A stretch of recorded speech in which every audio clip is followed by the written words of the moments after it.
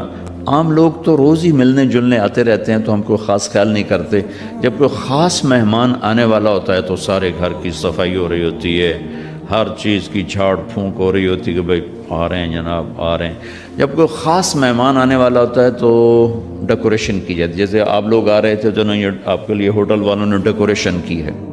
تو میرا اللہ کہہ رہا ہے کہ ابراہیم اسماعیل میرے بڑے خاص مہمان آ رہے ہیں، جو اللہ کے گھر جا رہا ہے اللہ کا خاص مہمان، میرے بڑے خاص مہمان آ رہے ہیں۔ تم دونوں باپ بیٹا، اسماعیل محمد مصطفیٰ صلی اللہ علیہ وسلم کے دادا، اور ابراہیم ادھر بھی دادا اور ادھر 4000 نبیوں کے دادا، دو باپ بیٹے عظیم ترین نبیوں رسولوں کو اللہ نے کہا میرے مہمان آ رہے ہیں، گھر صاف کرو، گھر صاف کرو۔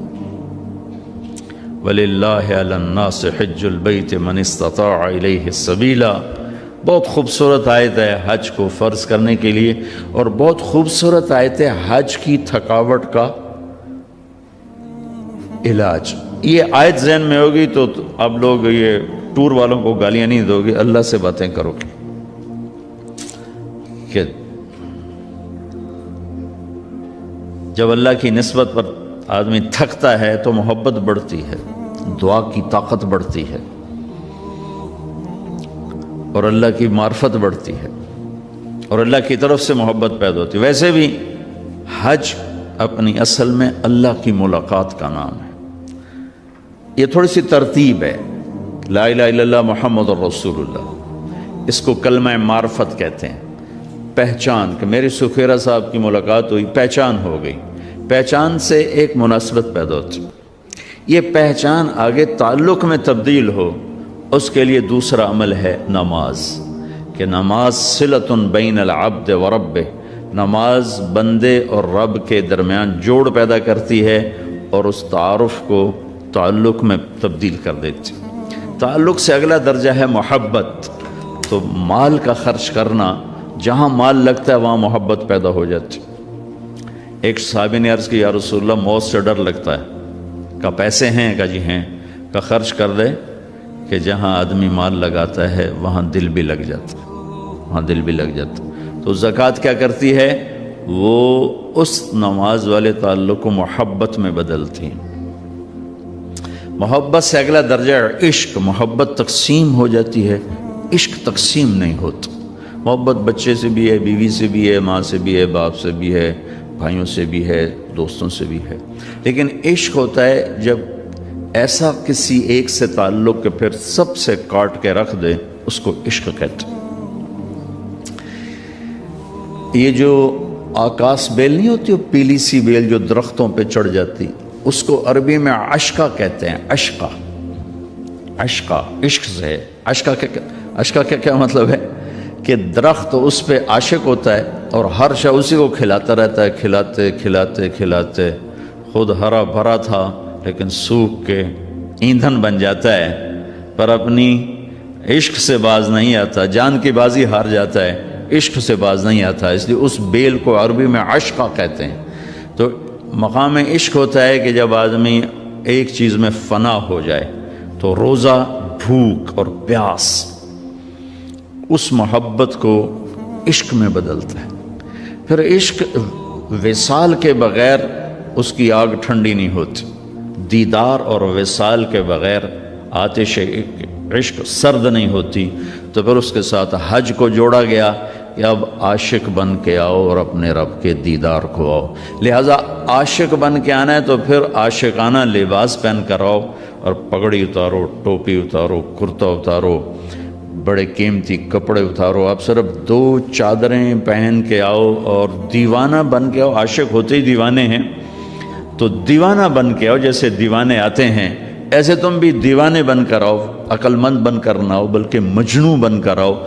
ساری مسجدوں میں کہا آہستہ بات کرو، اللہ سے زور سے مت بولو، ادعوا ربکم تضرعا وخفیہ، آہستہ آہستہ اللہ سے باتیں کرو، لیکن جب اللہ کے گھر کے قریب پہنچو تو چیخو لبیک اللہم لبیک، چیخ پکار کے۔ الحج والفج، میرے نبی نے فرمایا بہترین حج کیا ہے؟ زور سے لبیک کہنا اور خون بہانا، قربانی کرنا۔ تو سارا دیوانوں والا نقشہ قائم کروایا، سارا دیوانوں کا۔ خوشبو نہیں لگا سکتے، بیوی سے کوئی محبت کا بول نہیں بول سکتے، کنگھی نہیں کر سکتے، نہاتے ہوئے صابن نہیں لگا سکتے، ناخن نہیں کاٹ سکتے، سر کے بال نہیں کاٹ سکتے، سر میں جوئیں پڑ جائیں جوئیں نہیں مار سکتے۔ ہمیں تو اب مسئلہ نہیں ہے نا کہ ہم تو 4 گھنٹے میں پہنچ جاتے ہیں، وہ جو احرام باندھ کے چلتے تھے 2 ہفتے میں پہنچتے تھے، تو ان کے سر میں ان کے لمبے لمبے بال رکھے جاتے تھے، اس زمانے میں جوئیں پڑ جاتی ہیں کہ جوؤں کو نہیں مار سکتے، کھٹمل چڑھ جائے نہیں مار سکتے، کس لیے کہ بس دیوانے بن کر آؤ اور چیختے چلاتے ہوئے لبیک اللہم لبیک۔ لبیک کا مطلب یہ ہے کہ یا اللہ ساری زندگی بغاوت کی، آج صلح کرنے آیا ہوں، یہ ہے لبیک کا مطلب، کہ پہلے اپنی مان کے چلتا تھا، اب تیری ماننے آیا ہوں۔ ساری زندگی اپنے نفس کی غلامی کی، شیطان کی غلامی کی، لبیک اللہم لبیک، میں حاضر ہو گیا ہوں، اب تیری میری صلح ہے، میرے پچھلے معاف کر دو۔ اس لیے میرے نبی نے کہا کہ آدمی جب حج کرتا ہے تو پھر وہ یوں نکلتا ہے باہر جیسے ماں کے پیٹ سے آج نکلا۔ حج کی رعایت کرتے ہوئے جو حج کر لیتا ہے تو سفر مبارک ہے، تھوڑی مشقت کا سفر ہے۔ اللہ کے اس فرمان کو، میری اس بات کو یاد رکھ، وَلِلَّهِ عَلَى النَّاسِ حِجُّ الْبَيْتِ مَنِ اسْتَطَاعَ إِلَيْهِ السَّبِيلَ، اللہ کی ملاقات ہے، اللہ بلا رہے ہیں۔ اب اس کے ساتھ چند ایک باتیں ہیں وضاحت کرنے کی۔ ہمارے ماحول میں ایک بات چلتی ہے کہ ہر سال حج کرتے ہیں، پیسہ ضائع کرتے ہیں، یہ پیسہ غریبوں کو دے دیں، کسی کی شادی کرا دیں۔ اللہ کے نبی نے تو ایک ہی حج کیا تھا، اس حد تک تو یہ بات ٹھیک ہے، اللہ کے نبی نے ایک ہی حج کیا تھا، لیکن کیا ہر سال حج کرنا ناپسندیدہ چیز ہے؟ اللہ کے گھر جانا ناپسندیدہ چیز ہے؟ تو اللہ کے محبوب صلی اللہ تعالی علیہ وسلم نے اعلان نبوت سے پہلے ہر سال حج فرمایا، چونکہ مکے کا کوئی انسان ایسا نہیں تھا جو حج نہ کرتا ہو، اور خاص طور پر قریشی ہو، مکے میں ہو، یہ ناممکن تھا کہ وہ حج نہ کرے۔ ہاں کہیں سفر میں گیا ہوا تو الگ بات ہے۔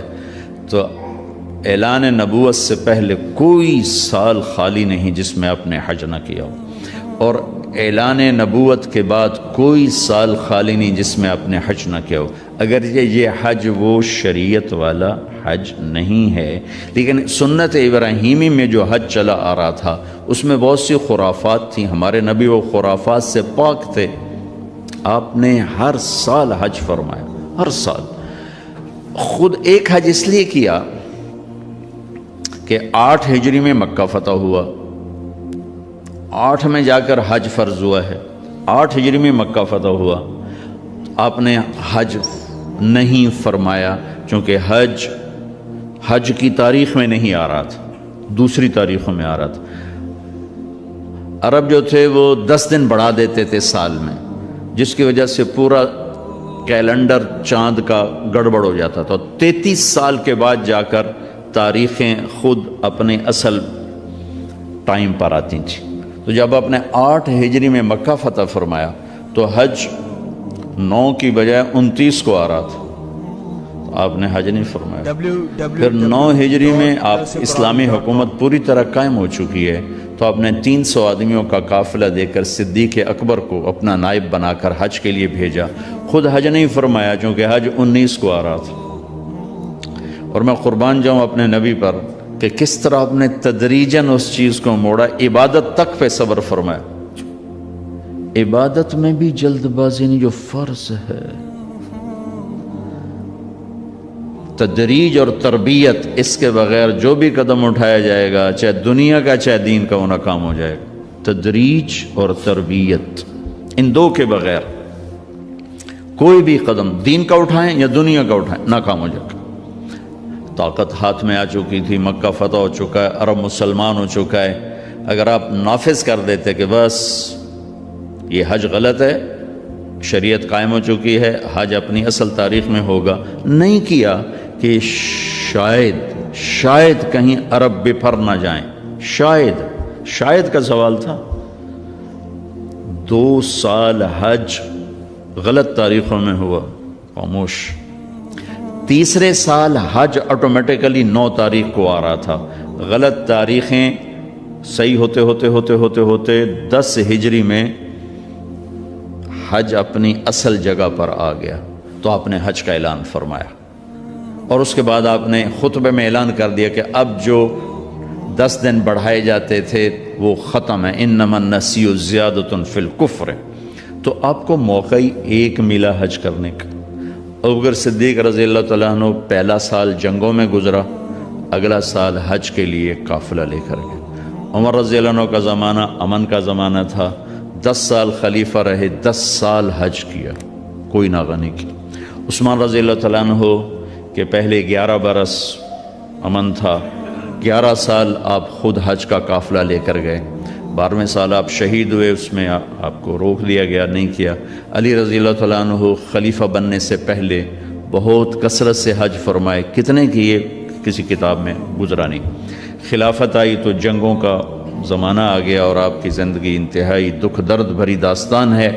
اپنوں سے بھی بے وفائیاں دیکھیں، غیروں سے بھی، تو وہ حج کرنے کا موقع نہیں ملا. حسن رضی اللہ تعالیٰ عنہ نے مدینہ سے مکہ 20 حج پیدل کیے. 20 حج پیدل کیے. کہ اگر مجھے شرم آتی ہے، میں اللہ کی بارگاہ میں حاضر ہوں اور میں کبھی ایک دفعہ بھی اس کے گھر پیدل نہ گیا ہوں کہ مجھے اس بات سے شرم آتی ہے، تو 20 حج پیدل کیے. تو کوئی اگر کسی کو اللہ توفیق دیتا ہے اور وہ جاتا ہے تو اس پہ یہ اعتراض نہیں کرنا چاہیے کہ یہ تو پیسہ ضائع ہو رہا ہے، یہ تو ایم ہی جا رہے ہیں. صدر پاکستان آپ کو ہر مہینے بلائے، جاؤ گے کہ نہیں جاؤ؟ نال فوٹو چھکا کے ہوئے گا کہ میرا ہاتھ لگا ہوا صدر صاحب دے نال، اس اپنے ڈرائنگ روم میں سجاؤ گے. اگر اللہ تعالیٰ کسی کو ہر سال بلاتا ہے تو اس کے لیے سعادت کی بات ہے، اعتراض کی چیز نہیں ہے کہ یہ اس سے یہ کر دو، اس سے وہ کرو. حج پہ خرچ کتنا آتا؟ 2-4 لاکھ، 5 لاکھ، 6 لاکھ، اس سے کتنے کو منصوبے قائم ہو سکتے ہیں. اور پھر جو یہاں خرچ کر رہا ہے وہ اللہ کے فضل سے یقیناً اور جگہ بھی خرچ کرتا ہوگا. یہ نہیں کہ کسی اور جگہ خرچ نہیں کرتا، وہ اس نے کوئی اشتہار تو نہیں دینا کہ دیکھو بھائی میں یہ خرچ کر رہا ہوں. تو یہ ہمارے ملک میں تھوڑا سا اس بارے میں بعض حلقوں میں ایک نادانی پائی جاتی ہے کہ حج جیسے عظیم عمل کو اللہ کے نبی نے کوئی نہیں کیا، یہ جانا ایسی پیسہ ضائع کرنا ہے. ایسا نہیں کہنا چاہیے. اللہ جتنی دفعہ لے عمرے پہ، تابعوا بین الحج والعمرہ، ایک حدیث بھی یاد آ گئی. آپ نے فرمایا حج اور عمرہ آگے پیچھے کرو، حج اور عمرہ آگے پیچھے کرو. کیا ہوگا جی؟ ینفیان الفقر والنفاق، یہ 2 چیزیں تم سے دور کر دیں گے. ایک تمہاری منافقت ختم کر دیں گے، ایک تمہارے فقر کو ختم کر دیں گے، تمہارے نفاق کو ختم کر دیں گے. اللہ کے نبی نے فرمایا کہ جس کو اللہ نے رزق دیا، کشادگی دی، اور 5 سال تک وہ اللہ کے گھر نہ گیا تو اس نے اللہ تعالیٰ سے بے وفائی کی. اسباب بھی ہیں، طاقت بھی ہے، جا بھی سکتا ہے، پھر نہیں جا رہا ہے تو اس نے اللہ تعالیٰ کے ساتھ بے وفائی کی ہے. تو یہ اللہ کی توفیق ہے، جس کو اللہ بلائے تو اسے ضرور جانا چاہیے. اور پھر اپنے غریبوں پر بھی خرچ کرے، ناداروں پر بھی خرچ کرے، سب پر خرچ کرے. لیکن اس کو اس کے ساتھ جوڑ بٹھانا یہ بہت نادانی کی بات ہے. اللہ کے گھر کی حاضری نبیوں کی تمنا، ہر نبی نے اللہ کے گھر کا دیدار کیا. آدم علیہ السلام نے سینکڑوں حج کیے. بیت اللہ ہندوستان سے چلتے تھے اور بیت اللہ تک پیدل جاتے تھے اور جا کر اپنے حج فرمائے، یہاں تک کہ وہیں ان کا انتقال ہوا، وہیں کہیں ان کی قبر ہے، حرم کی حدود کے اندر ہی کہیں قبر ہے. اماں کی بھی وہیں اور آدم علیہ السلام کی بھی وہیں قبر ہے بعض اقوال کے مطابق. تو جس کو اللہ لے جائے وہ اسے اپنی سعادت سمجھے، اسے اپنی خوشبختی سمجھے۔ پھر حج کو اس کے ساتھ نہیں جوڑنا چاہیے کہ جو حج کر کے ہم دن تے چھریاں ہور وڈیاں کر لیں دن، تو باقیوں کے ہاتھ میں کون سے چھوٹی چھری، سارے بازار میں بڑے کاپے لے کے لوگ بیٹھے ہیں۔ جس نے حج کیا اس میں کوئی شک نہیں کہ حج کرنے والا حج نہ کرنے والا جب دکان پہ ہوتے ہیں تو دونوں کے پاس دوری دھار کا خنجر ہوتا ہے، اللہ سے ڈرتا ہے اور اپنی تجارت کو اپنی آخرت کا سبب بناتا ہے۔ ورنہ مجھے یہ دکھ درد اور گلہ ہے، اس میں حج کا کوئی مسئلہ نہیں، اس میں انسان بگڑا ہوا ہے۔ یا تو حج نہ کرنے والے سارے بہت بڑے دیانتدار ہوتے، ترازو ٹھیک ہوتے تو پھر کو حج کو گلہ دیتا، لیکن یہاں تو حج کرنے والا غیر حج کرنے والا، میرا سارا بازار ہی جھوٹ پہ چلا گیا ہے، بددیانتی پہ ہے، انتہا درجے کے ظلم و ستم پر ہے۔ تو اس میں نماز کو دوش دینا یا حج کو دوش دینا، دیکھو جی نماز پڑھ کے یہ کر رہے ہیں، داڑھی رکھ کے یہ کر رہے ہیں، حج کر کے یہ کر رہے ہیں، تو اگر کوئی آدمی حج نہیں کیا ہوا تو اس کے لیے بھی تو بددیانتی اجازت تو نہیں۔ کوئی شیو کراتا ہے تو اس کے لیے جھوٹ بولنا جائز تو نہیں ہوگا۔ ایک میرے دوست نے شیو کرا دی، میں نے کہا شیو کیوں کرائی؟ کہا جی سارا دن جھوٹ بولنا پڑتا تھا۔ تو میں نے کہا اب تو 2 گناہ ہو گئے، پہلے 1 کرتے تھے اب 2 ہو گئے۔ وہ لگے بندے 1 سے تو معافی ملی ہوئی تھی، اب 2 اکٹھے کر لی۔ اور جھوٹ بولنے کا تعلق داڑھی سے تھوڑا ہی ہے، بھائی داڑھی ہے تو سچ بولو، داڑھی نہیں تو جھوٹ بولو۔ اس کا تعلق تو کلمے سے ہے، کلمہ پڑھنے کے بعد جھوٹ بولتے ہوئے شرم آنی چاہیے۔ ایک آدمی کہتا ہے جی داڑھی رکھ کے گناہ کریں تو بڑے شرم کی بات ہے۔ میں کہتا ہوں کلمہ پڑھ کے گناہ کرو تو شرم کی بات ہے۔ گناہ اور ثواب، جزا اور سزا، حلال اور حرام کا تعلق پگڑی سے نہیں، نماز سے نہیں، روزے سے نہیں، حج سے نہیں، داڑھی سے نہیں، کلمے سے ہے۔ کلمہ ایک ایگریمنٹ ہے کہ یا اللہ تیری مان کے چلوں گا، تیرے نبی کے طریقوں پر چلوں گا۔ پھر میں انسان ہوں، کوئی خطا وطا ہو جائے تو معافی مانگوں گا، استغفار کروں گا۔ تو کسی کی برائی کی وجہ سے اس کی نیکی کو نہیں اچھالنا چاہیے۔ لو جی انہاں حجاں دا کی فائدہ، انہاں نمازاں دا کی فائدہ۔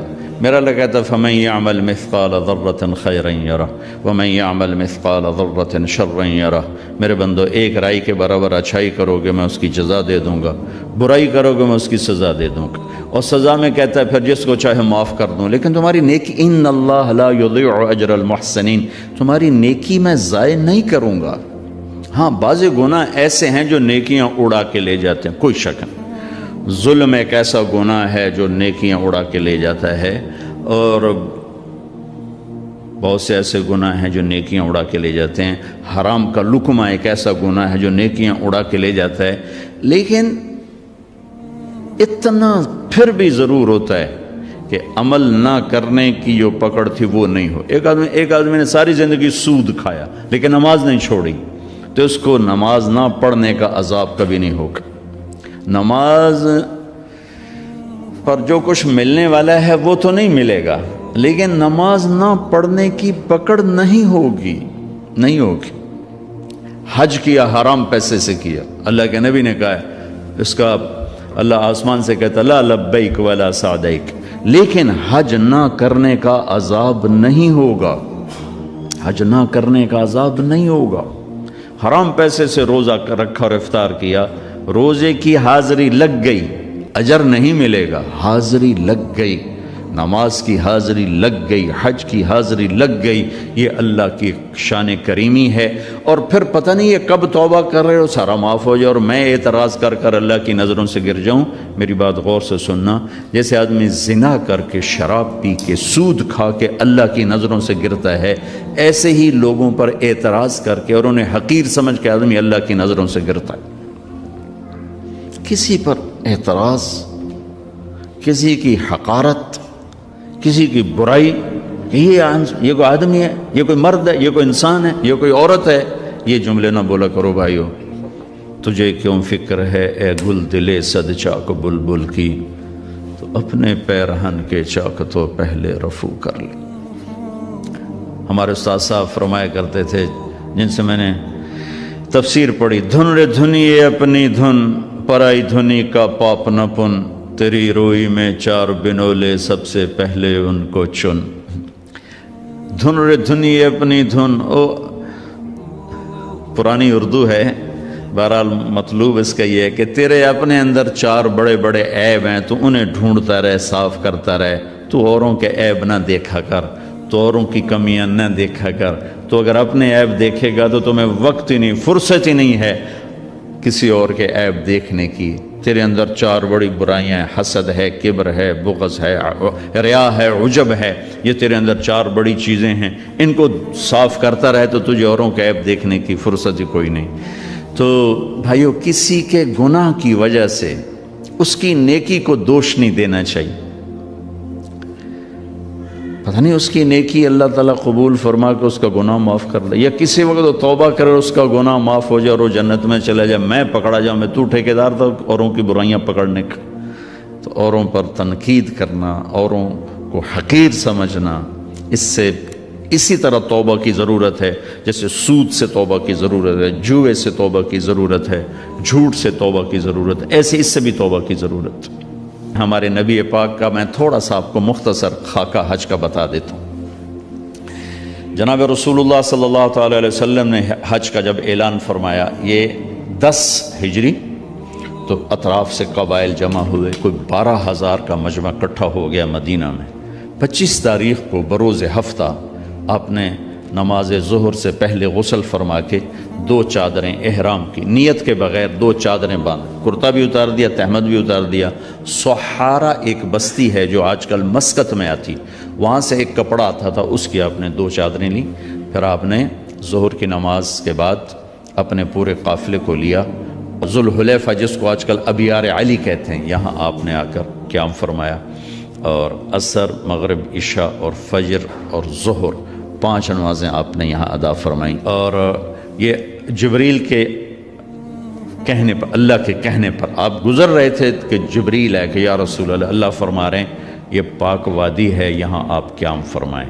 یہاں حضرت اسماء بنت امیس رضی اللہ تعالیٰ عنہ کہ ہاں بیٹا پیدا ہوا، ابو بکر صدیق کے بیٹے محمد بن ابی بکر یہ پیدا ہوئے۔ ایک رات کے قیام کے بعد صبح آپ نے فجر کی نماز کے بعد غسل فرمایا، خوشبو لگائی، اپنے بالوں کو تیل لگایا، پھر شہد لگایا۔ شہد گوند کا کام دیتا ہے، چونکہ اب ننگے سر جانا تھا تو بال بڑے تھے آپ کے، شانوں تک آئے ہوئے تھے، تو آپ نے ان کو شہد لگا کے نا وہ کر دیا، جوڑ دیا، آپس میں جوڑ دیا۔ اور عائشہ رضی اللہ تعالیٰ نے آپ کو خوشبو لگائی۔ جسم پہ خوشبو لگا سکتے ہیں احرام سے پہلے، احرام کے کپڑے کو نہیں، جسم پہ خوشبو لگا سکتے ہیں احرام کی نیت کرنے سے پہلے۔ بالوں میں، مانگ میں آپ نے خوشبو لگائی۔ پھر اس کے بعد آپ نے ظہر کی نماز ادا فرمائی اور آپ اونٹنی پہ سوار ہوئے اور قبلہ رخ ہو کر آپ نے کہا لبیک حجۃ اللہم لبیک، آپ نے حج کا احرام باندھا۔ تو جبریل آئے کہ یا رسول اللہ، اللہ تعالیٰ فرما رہے ہیں عمرے کو شامل فرمائیں، عمرہ اور حج قران۔ حج کی 3 قسمیں، ایک حج افراد کہ ایک آدمی پہلے دن حج ہی کا احرام باندھتا ہے، ایک ہے حج قران کہ ایک آدمی پہلے دن عمرے اور حج کا اکٹھا احرام باندھتا ہے، ایک ہے حج تمتع کہ ایک آدمی عمرے کا احرام پہلے باندھتا ہے اور عمرہ کر کے فارغ ہو جاتا ہے، احرام اتار دیتا ہے، پھر حج سے پہلے احرام باندھتا ہے حج کا، یہ حج تمتع ہے۔ ہمارے نبی نے شروع کیا افراد سے، تو اس پر امام مالک کا قول یہ ہے کہ حج افراد افضل ہے۔ پھر اللہ کے حکم سے کیا حج قران، تو امام ابو حنیفہ رحمۃ اللہ علیہ کا قول ہے کہ حج قران سب سے افضل ہے۔ مکے پہنچ کر آپ نے فرمایا کہ مجھے خیال نہ رہا، اگر مجھے پہلے خیال آتا تو میں قران نہ کرتا، میں تمتع کرتا۔ اللہ کی منشا تھی کہ حج اور عمرہ اکٹھا ہو، قران ضروری نہیں تھا، حج اور عمرہ اکٹھا تھا۔ ایک بدعت کا ازالہ تھا، عرب حج کے مہینے میں عمرہ کرنا برا سمجھتے تھے، اس کو دور کرنا تھا۔ تو مکے پہنچ کے فرمایا کہ اگر مجھے پہلے خیال آ جاتا جو آج میں دے اب میں دے، لو استقبلت من امری مستدبرت، تو میں تمتع کرتا۔ تو امام شافعی اور امام احمد بن حنبل اس قول کو لے کر فرماتے ہیں کہ حج تمتع افضل ہے۔ اس لحاظ سے تینوں ہی افضل ہیں، اور اصل افضل وہ ہے کہ حج کیفیت کا نام ہے، جس کی جتنی اعلیٰ کیفیت ہوگی اس کا حج افضل ہوگا، وہ افراد ہے، وہ تمتع ہے، وہ قران ہے، باقی تو ظاہری اعمال ہیں، جو کیفیت بنا لے گا اس کا حج سب سے افضل ہوگا۔ حج کی 3 قسمیں، ایک حج افراد کہ ایک آدمی پہلے دن حج ہی کا احرام باندھتا ہے، ایک ہے حج قران کہ ایک آدمی پہلے دن عمرے اور حج کا اکٹھا احرام باندھتا ہے، ایک ہے حج تمتع کہ ایک آدمی عمرے کا احرام پہلے باندھتا ہے اور عمرہ کر کے فارغ ہو جاتا ہے، احرام اتار دیتا ہے، پھر حج سے پہلے احرام باندھتا ہے حج کا، یہ حج تمتع ہے۔ ہمارے نبی نے شروع کیا افراد سے، تو اس پر امام مالک کا قول یہ ہے کہ حج افراد افضل ہے۔ پھر اللہ کے حکم سے کیا حج قران، تو امام ابو حنیفہ رحمۃ اللہ علیہ کا قول ہے کہ حج قران سب سے افضل ہے۔ مکے پہنچ کر آپ نے فرمایا کہ مجھے خیال نہ رہا، اگر مجھے پہلے خیال آتا تو میں قران نہ کرتا، میں تمتع کرتا۔ اللہ کی منشا تھی کہ حج اور عمرہ اکٹھا ہو، قران ضروری نہیں تھا، حج اور عمرہ اکٹھا تھا۔ ایک بدعت کا ازالہ تھا، عرب حج کے مہینے میں عمرہ کرنا برا سمجھتے تھے، اس کو دور کرنا تھا۔ تو مکے پہنچ کے فرمایا کہ اگر مجھے پہلے خیال آ جاتا جو آج میں دے اب میں دے لو استقبلت من امری مستدبرت، تو میں تمتع کرتا۔ تو امام شافعی اور امام احمد بن حنبل اس قول کو لے کر فرماتے ہیں کہ حج تمتع افضل ہے۔ اس لحاظ سے تینوں ہی افضل ہیں، اور اصل افضل وہ ہے کہ حج کیفیت کا نام ہے، جس کی جتنی اعلیٰ کیفیت ہوگی اس کا حج افضل ہوگا۔ وہ افراد ہے، وہ تمتع ہے، وہ قران ہے، باقی تو ظاہری اعمال ہیں، جو کیفیت بنا لے گا اس کا حج سب سے افضل ہوگا، چاہے وہ افراد ہو چاہے وہ قران ہو۔ وہاں سے آپ چلے، آپ کے ساتھ کوئی 12,000 کا مجمع تھا، اور آپ ملل میں آپ نے قیام فرمایا۔ ملل سے نکلے اور روحا میں پہنچے۔ روحا میں کنواں ہے، وہاں میں گیا ہوں، وہاں کا پانی بھی پیا ہے۔ وہاں 70 نبیوں نے قیام کیا ہے حج کے دوران، حج پر جاتے اور آتے ہوئے۔ وہاں آپ نے بھی قیام فرمایا، رات بھی ٹھہرے، اور اب انہوں نے وہ ایک موٹر لگا دی جس سے پانی باہر نکل آتا ہے سعودی گورنمنٹ نے۔ روحا سے چل کر آپ عثایا پہنچے، عثایا سے عرج پہنچے، عرج سے ابوا پہنچے۔ ابوا پہنچے تو سامنے بستی تھی جہاں آپ کے سارے انتظام کیے گئے تھے رہائش کے، اور یہ قافلہ 12,000 کا اب 60-70,000 کا ہو چکا تھا۔ تو ابوا میں آپ کی والدہ کی قبر ہے، حضرت آمنہ رضی اللہ تعالیٰ عنہ کی قبر مبارک ہے۔ تو آپ سڑک سے یوں ہٹ گئے، اندر پہاڑوں میں چلے گئے۔ تو اکثر مجمع تو نیا تھا، انہیں نہیں سمجھ میں آیا کہ اللہ کے نبی اندر کہاں جا رہے ہیں۔ چندے کو پتہ تھا کہ آپ کہاں جا رہے ہیں، تو آپ چلتے چلتے چلتے چلتے چلتے ایک جگہ اپنے اونٹنی کو بٹھایا۔ کوئی وہ 70-80 فٹ اونچا پہاڑ ہے۔ سن 2000 میں اللہ نے مجھے بھی موقع دیا، میں نے قبر کی زیارت کی، تو وہاں سے آپ اوپر چڑھے۔ یہ اپریل کا مہینہ تھا، اور ماں کی قبر کے سرانے تشریف لائے، اور یوں آپ نے گھٹنے اٹھائے اور ہاتھ یہاں رکھے اور سر یہاں دیا۔ یہ پوزیشن بنائی جیسے چھوٹے بچے بناتے، اور پھر جوں سرہانے بیٹھ کے رونا شروع کیا۔ گھنٹوں گزر گئے، اٹھنے کا نام نہیں لیا۔ صدمہ تو چند دنوں بعد بھول جاتا۔ میں اب اپنی ماں کے یاد میں رونا بھی چاہوں تو رونا نہیں آتا، اپنے باپ کی یاد میں رونا بھی چاہوں تو رونا نہیں آتا۔ اور میرے نبی کو 57 برس گزر چکے تھے ماں کے گئے ہوئے۔ 6 برس کی عمر تھی جب آپ یہاں سے گزر رہے تھے۔ والد کی وفات کے بعد حضرت آمنہ گئی نہیں تھی مدینہ، تو ہمارے نبی 6 برس کے ہوئے تو انہوں نے حضرت عبد المطلب سے اجازت دی کہ میں خامد کی قبر پہ جانا چاہتا ہوں، تو انہیں اجازت دے دی۔ تو یہ ماں بیٹا اور ایک خادمہ ام ایمن، یہ 3 افراد کا قافلہ مدینے پہنچا۔ 1 مہینہ آپ نے وہاں قیام کیا، وادی عقیق میں، وہیں آپ نے 6 برس کی عمر میں تیرنا بھی سیکھا۔ وہاں سے یہ واپس آ رہے ہیں، ابوا کے قریب پہنچے ہیں۔ ابوا بستی وہاں سے 10 میل دور ہے میرے خیال کے مطابق، جو میں نے کیلکولیٹ کیا۔ تو وہاں اچانک موت کا وار ہوا ہے، جس سے مجھے لگتا ہے جیسے ہارٹ اٹیک ہوا ہوگا، ہارٹ اٹیک ہوا، اچانک موت کا وار ہوا۔ اور وہ جیسے اللہ نے کروڑوں اربوں سال پہلی وہ جگہ طے کر رکھی تھی، وہ اوپر پہاڑ، ایسے سارے پہاڑ تو یوں ہیں، لیکن وہ پہاڑ اوپر جا کے ایسے فلیٹ ہے، جیسے چوکور ایک فرش بنا ہوا تھا۔ وہاں یہ دردناک کہانی کا اینڈ ہوا ہے، اور حضرت آمنہ 25 برس کی عمر تھی، وہ بولا نہیں جا رہا تھا اور بار بار ایسے پہلو بدل رہی تھی۔ اس سے مجھے اندازہ ہوتا ہے کہ شاید ہارٹ اٹیک ہوا ہوگا۔ آخری لفظ بولا کہ کل حی میت و کل جدید بال وقد ولدت طہرا۔ وہ جنگل میں 6 سال کے بچے کو چھوڑتے ہوئے مرنا اور 6 سال کے بچے کا جنگل میں ماں کو مرتے دیکھنا، اس خوبصورت ہوٹل میں آپ کیسے جان سکتے ہیں وہ اس جگہ کا درد جو میں نے اپنی آنکھوں سے دیکھا۔ اور میں ہزاروں دفعہ یہ قصہ سنا چکا ہوں، ہر دفعہ میرا آنسو بے قابو ہو جاتا ہے کہ میں وہاں پہنچ جاتا ہوں۔ زندگی سوری سفروں میں گزر گئی،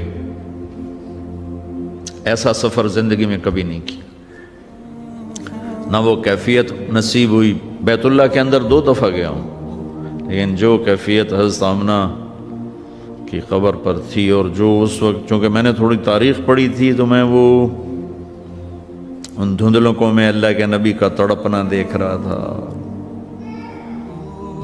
کیسے اب ماما کہہ رہے تھے، اور پھر چاروں طرف ایسے کالے پہاڑ ہیں، خوف آتا۔ 1400 سال پہلے وہاں کیا ہوگا، میں تو سن 2000 میں گیا تھا تو خوف آتا تھا، کسی گائیڈ کے بغیر آپ جا بھی نہیں سکتے۔ اوہو بیٹا، ہر زندہ نے مرنا ہے اور ہر جوانی نے ڈھلنا ہے۔ مجھے لگتا ہے تیری ماں کا وقت آ چکا ہے، اور میں نے ایک بچہ جنا ہے جو ایک دن سارے عالم کو روشن کرے گا، سارے عالم کو پاک کرے گا۔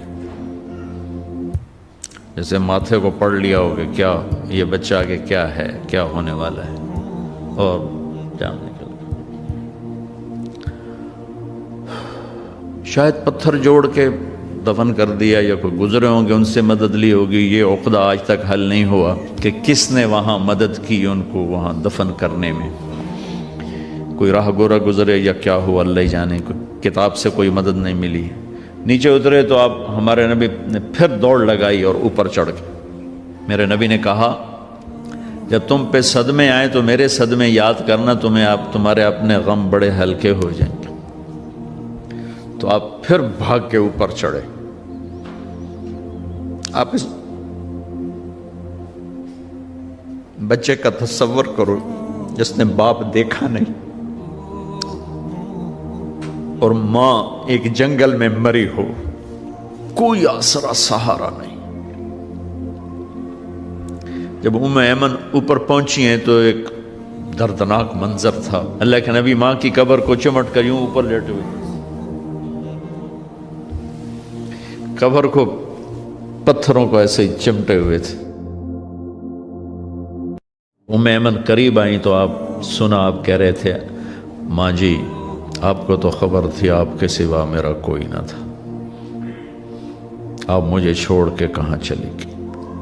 اوہ ہو، ام ایمن نے اٹھانا چاہا، انکار کر دی، کھینچ کے نیچے لائیں، کھینچ کے، اور مکے تک کا راستہ یہ معصوم روتے روتے گزرا، روتے روتے۔ تو وہ 57 سال پرانا درد ابھی زخم بھرا نہیں۔ آپ اس پوزیشن میں بیٹھے اور اتنا روئے کہ سارا رواں آپ کا آنکھ بن کے رو رہا تھا، اور ساری داڑھی آپ کی آنسوں سے تر ہو گئی، اور آپ نے آگے جانے سے انکار کر دیا کہ میں آج رات اپنی ماں کے پاس ٹھہروں گا۔ اللہ اکبر، آگے نہیں گئے، وہیں رات گزاری۔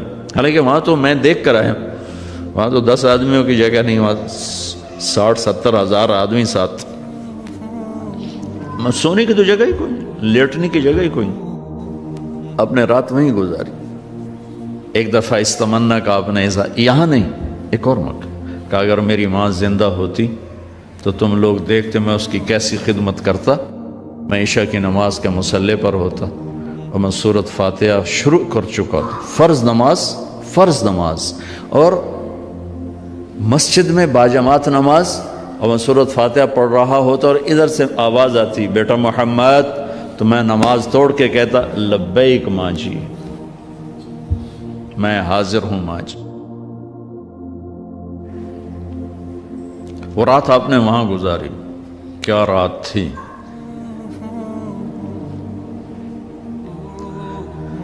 اب آواز سے چلے تو آپ عصفان پہنچے۔ عصفان تھے تو آپ نے کہا ابو بکر یہ کون سی جگہ ہے؟ کہا جو عصفان۔ کہا میں دیکھ رہا ہوں ہود اور صالح علیہ السلام گزر رہے ہیں اس وادی سے، لبیک کہتے ہوئے حج کو جا رہے ہیں۔ عصفان سے آپ مر الزہران پہنچے، پھر وہاں سے آپ صرف پہنچے۔ صرف میں حضرت عائشہ رضی اللہ عنہ خیمے میں رو رہی تھیں۔ آپ نے فرمایا کیا ہوا؟ لعلک نفستی، لگتا ہے تجھے عورتوں والا عذر پیش آ گیا کیا؟ جی ہاں۔ تو کوئی نہیں، رو نہیں، اب تو عمرہ نہیں کرو گی، بس حج کرو گی۔ پھر وہاں سے آپ تنعیم پہنچے۔ تنعیم میں آپ نے احرام کی چادروں کو تبدیل فرمایا، جو 2 چادریں مدینہ میں زیب تن فرمائی تھی، تنعیم اتار کر تو نئی چادر اسی کپڑے کی۔ پھر مکہ کے ٹاپ سے آپ انٹر ہوئے اور بیر زی طوا کے کنویں پر آ کر آپ نے قیام فرمایا۔ یہ ہے اتوار کی رات، 25 کو چلے اور 4 کی رات کو، یہ مہینہ 29 کا تھا، تو 4 کی رات کو آپ مکے پہنچ گئے۔ اتوار کو صبح آپ نے غسل کیا، خالی پانی بہایا اور عمرہ کے لیے تشریف لے گئے۔ تو صفا مروہ کی طرف سے آپ پہنچے، باب و بنی شیبہ کے سامنے آپ نے اونٹنی کو بٹھایا، تو بنو ہاشم خاندان کے بچے آ گئے، ان سب کو آپ ملے، کئیوں کو اونٹنی پہ بٹھا لیا، کئیوں کو پیار کیا، گلے لگایا، پھر ان سب سے ہو کر باب و بنی شیبہ، یہ باب و بنی عبد مناف تھا، آپ کے خاندان کا دروازہ تھا، اس سے آپ انٹر ہوئے، اور جب آپ فارغ ہوئے تو باب و بنی مخزوم سے آپ باہر نکلے۔ آپ نے جاتے ہی حجر اسود کا بوسہ لیا، پھر سجدہ کیا، پھر بوسہ لیا، پھر سجدہ کیا، پھر بوسہ لیا، پھر سجدہ کیا، پھر آپ رونے لگے، بہت روئے۔ اس کے بعد آپ طواف شروع فرمائے۔ تیسرے یا چوتھے چکر میں آپ نے پانی بھی پیا، اور حضرت عمر سے فرمایا کہ عمر حجر اسود کے بوسے پہ لڑائی نہ کرنا، جگہ ملے تو لے لینا، جھگڑا نہ کرنا، جیسے ہمارے نادانی میں لوگ وہاں عورتیں بھی ایسی حماقت کرتی ہیں کہ ایک سنت عمل کے لیے فرض چھوڑ دیتی کہ مرد عورت کا یوں آپس میں اختلاط، یہ اس سے بچنا فرض ہے، اور وہ ایک سنت کے لیے گھس رہی اور لڑائی جھگڑے فساد، قریب بھی نہیں جانا چاہیے۔ اللہ کے نبی نے استلام کیا، جب رش ہو گیا تو آپ کے پاس ایک لکڑی تھی، وہ دور سے یوں لکڑی کو لگا کر اور اس کا بوسہ لے لے۔ پہلا آپ نے بوسہ لیا، اس کے بعد رش ہو گیا، تو پھر آپ نے ہر دفعہ بوسہ ایک دفعہ بوسہ لیا، اس کے بعد آپ کے پاس ایک لکڑی تھی، اس لکڑی کو آپ یوں چھوتے تھے وہ حجر اسود کو، اور اس کا بوسہ لے لیتے تھے۔ بوسہ صرف ایک دفعہ، پھر جب آپ نے 2 نفل پڑھ لیے اور تشریف لے گئے صفا مروہ کے لیے، تو پھر بیت الحجر اسود کا بوسہ لیا، اور آپ نے جا کر صفا مروہ پہ 7 چکر پورے کیے۔ بعض روایت میں ہے کہ 3 چکر پیدل کیے، پھر مجمع زیادہ ہو گیا تو 4 اونٹنی پر بیٹھ کر گیا تاکہ لوگ دیکھ لیں۔ اس کے بعد آپ نے اعلان فرمایا کہ بھئی جن کے پاس قربانی کا جانور نہیں ہے وہ احرام کھول دو۔ تو صحابہ نے کہا یا رسول اللہ آپ کھولیں، تو آپ نے فرمایا کہ میرے پاس قربانی کا جانور ہے، ابو بکر کے پاس، عمر، زبید، طلحہ یہ نہیں کھولیں گے جو کہ ان کے پاس بھی قربانی کا جانور ہے، باقی جن کے پاس نہیں کھول دو۔ تو سب نے کھول دی، اور حج افراد بھی تمتع بن گیا، حج قران بھی تمتع بن گیا۔ اب نہیں ہو سکتا، اب جو نیت کریں گے وہی کرنی پڑے گی، لیکن اللہ کے نبی کا خاص حکم تھا تو سب کا حج تمتع بن گیا۔ اتوار، پیر، منگل، بدھ 4 دن آپ وہاں ٹھہرے۔ ان 4 دنوں میں آپ بیت اللہ تشریف نہیں لائے، طواف بھی نہیں کیا، کسی نہیں کیا کہ میرے آنے سے لوگوں کو تکلیف ہوگی، رش بڑھے گا، تو لوگوں کو تکلیف سے بچانے کے لیے نفل عبادت چھوڑنا میرے نبی کا طریقہ۔ ہم نفل پڑھنے کے لیے لوگوں کی جئی تئی پھیر کے رکھ دیتے۔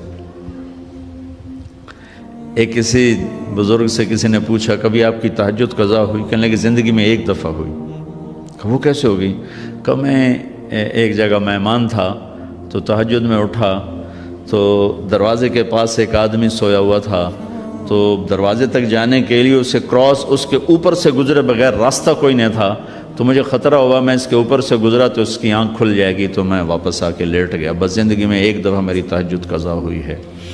تو ہم لوگ نوافل کے لیے لوگوں کو اذیت میں ڈال دیتے، اور میرے نبی نے طواف جیسا عمل، طواف کے ہر قدم پہ 70,000 نیکی لکھی جاتی، طواف جیسا عمل نہیں کیا کہ میں جاؤں گا رش بڑھے گا لوگوں کو تکلیف ہوگی۔ صرف بدھ کو گئے، ظہر کی نماز پڑھی اور حج کا طریقہ بتایا، پھر جمعرات کو آپ نے اپنے قافلے کو لے کر، یہ اب قافلہ کوئی 1 لاکھ کے قریب ہو چکا تھا، اب مینا تشریف لے گئے، مسجد خیف، وہاں آپ کا خیمہ لگا، وہاں آپ نے 5 نمازیں ادا فرمائیں، یہ جمعرات کا دن تھا، اور 5 نمازوں کے علاوہ وہاں کوئی اور عمل آپ نے نہیں فرمایا۔ اور جمعے کی صبح پھر آپ نے فجر کے بعد ہی عرفہ کی طرف سفر شروع فرمایا، اور جبریل نے آ کر کہا یا رسول اللہ، اللہ کہہ رہے ہیں لبیک، زور سے کہیں، زور سے لبیک کہیں، تو آپ بھی اور صحابہ بھی زور زور سے لبیک کہہ رہے تھے۔ پھر وہاں آپ کے لیے سرخ رنگ کا چمڑا، اس کا خیمہ لگایا گیا تھا، وہاں جاتے ہی آپ نے بیٹھ گئے، آرام کیا زوال تک، اس کے بعد آپ نے اٹھ کے غسل فرمایا، پھر بلال سے پوچھا زوال کا وقت ہو گیا؟ کہا جی ہو گیا۔ پھر آپ تشریف لائے اور آپ نے خطبہ دیا۔ اس کے جو بڑے بڑے عنوان ہیں وہ میں دہرا دیتا ہوں۔ 10 تاریخ کو خطبہ دیا، 11 کو دیا، 9 کو دیا، 9، 10، 11، 3 دن آپ نے تقریر فرمائی، ایک ہی تقریر ہے، تینوں دن ایک ہی تقریر ہے، تھوڑی کمی بیشی کے ساتھ، اور ہر تقریر کو آپ نے یہاں سے شروع کیا کہ لوگوں، جیسے یہ بیت اللہ قابل احترام ہے، یہ دن قابل احترام ہے، یہ مہینہ قابل احترام ہے، تمہارے جان، تمہارے مال، تمہاری عزت ایک دوسرے کے لیے قابل احترام ہے، کسی کی جان کے دشمن نہ بننا، کسی کے مال کے دشمن نہ بننا، کسی کی عزت اور آبرو کے دشمن نہ بننا، حقوق العباد پر ہی یہ سارا خطبہ مشتمل ہے، عبادات کا اس میں کوئی ذکر نہیں آیا ہے۔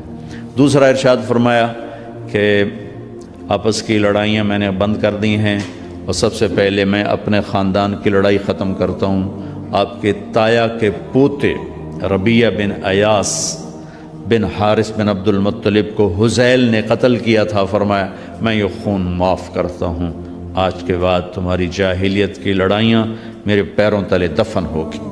پھر فرمایا آج کے بعد میں سود کو ختم کرتا ہوں، یہ میرے پیروں تلے دفن ہو گیا۔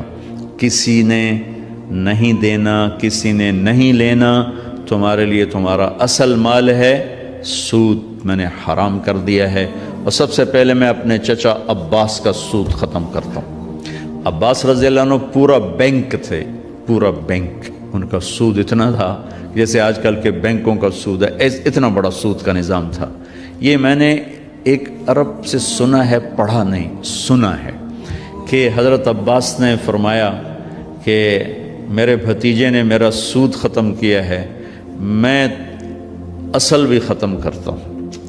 اس پر اللہ نے ان کے خاندان کو 524 سال حکومت عطا فرمائی۔ 132 ہجری سے لے کر 656 ہجری تک حضرت عباس کی اولاد نے حکومت کی۔ یہ اس قربانی کا صلہ تھا جو انہوں نے سود کے ساتھ اصل کو بھی معاف کر دیا، کہ میں سود ختم کرتا ہوں۔ اس کے بعد آپ نے ارشاد فرمایا کہ میں عورتوں کے بارے میں تمہیں خاص طور پہ نصیحت کرتا ہوں، وصیت کرتا ہوں کہ اللہ نے ان کو کمزور بنایا ہے، ان پر زیادتی نہ کرنا، ان پر ظلم نہ کرنا، انہیں ذلیل و خوار نہ کرنا۔ ایک بول پر اپنی عزت تمہارے حوالے کر دیتی ہیں، ساری زندگی تمہارے در پہ گزار دیتی ہیں، تو ان کے ساتھ برا سلوک نہ کرنا، ان کے ساتھ بدتمیزی نہ کرنا، اس کو خاص طور پہ اپنے ارشاد فرمایا۔ پھر ارشاد فرمایا کہ امانت میں کبھی خیانت نہ کرنا، امانت میں کبھی خیانت نہ کرنا۔ پھر ارشاد فرمایا جو کسی کی ضمانت اٹھائے گا پھر اسے وہ ادا کرنی پڑے گی۔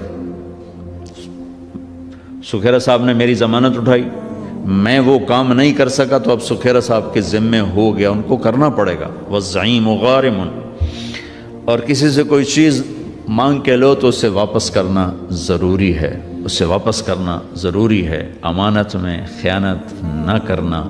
اور اگر دنیا کو سامنے رکھ کر چلو گے تو ہمیشہ تم منتشر رہو گے، آخرت کو سامنے رکھ کر چلو گے تو ہمیشہ خوشباش رہو گے، تمہاری زندگی مطمئن رہے گی، پرسکون رہے گی۔ اپنے نوکروں پر رحم کرنا، زیادتی نہ کرنا، ظلم نہ کرنا، انہیں وہ کھلانا جو کھاتے ہو، انہیں وہ پہنانا جو پہنتے ہو۔ اپنے نوکروں کو، اس وقت تو غلام تھے، آج میں نوکر کا لفظ آج استعمال کر رہا ہوں، ان کی مار پیٹ نہ کرنا۔ اگر تمہارا کام صحیح نہیں کرتے تو ان کو بیچ دینا۔